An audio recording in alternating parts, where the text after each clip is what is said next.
இந்த ஒரு படம் ரிலீஸ் ஆகக்கூடாதுன்னு ஏகப்பட்ட பிரச்சனைலாம் வந்துச்சு. தமிழ்நாட்டில் இருக்கிற ஆளுங்கட்சியிலேருந்து எதிர்க்கட்சி வரைக்கும் எல்லாருமே இந்த படத்தை ரிலீஸ் பண்ணக்கூடாது தான் இருந்தாங்களே. தலைவா டைட்டில் கீழே பார்த்தீங்கன்னா டைம் டு லீட்னு ஒரு லைன் இருந்திருக்கும். தலைவா படம் ஆரம்பிக்கிறதுக்கு முன்னாடியே பார்த்தீங்கன்னா மக்களுக்காக வாழ்ந்த மகத்தான தலைவர்கள்னு சில தலைவர்கள்லாம் போட்டு காமிச்சிருப்பாங்க. கரூர் சம்பவத்துக்கு அப்புறமா விஜய் மேல நிறைய புகார்கள்லாம் நிறைய பரப்புனாங்க. அவங்களோட தலைவரை நம்பி அந்த ஒரு சம்பவத்தில் பாதிக்கப்பட்ட குடும்பத்தில் இருக்கிறவங்கலாம் பார்த்தீங்கன்னா தளபதி ஒரு அண்ணனா தான் பார்க்குறாங்க. கிட்டத்தட்ட இதை தான் தலைவா படத்தில் வந்து ஒரு சீனில் பார்த்தீங்கன்னா சொல்லியிருப்பாங்க. தலைவன்கிறது நாம தேடி போற விஷயம் இல்லை, நம்ம தேடி வர விஷயம்.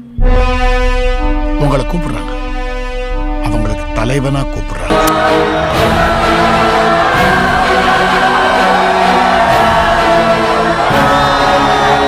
41 பேர் இறந்த விவகாரத்தில் விஜய் பார்த்தீங்கன்னா எதுவுமே வாயே திறக்கல. நிறைய பேர் இந்த மாதிரிலாம் சொல்லியிருந்தாங்க. விஜய் வந்து ஒரு தலைவராக இல்லாமல் பாதிக்கப்பட்ட குடும்பத்தில் ஒருத்தராக இருந்து மக்களுக்கு நிறைய சேவைலாம் செஞ்சார் அந்த நேரத்தில். இதை தான் இன்னைக்கு முத்துக்குமார் துயர் துன்பம் தன் துன்பம் போல் எண்ணினால் வரலாற்றில் ஒரு தலைவன் உருவாகினார்னு ஒரு பாட்டே தளபதிக்காக எழுதியிருப்பாரு.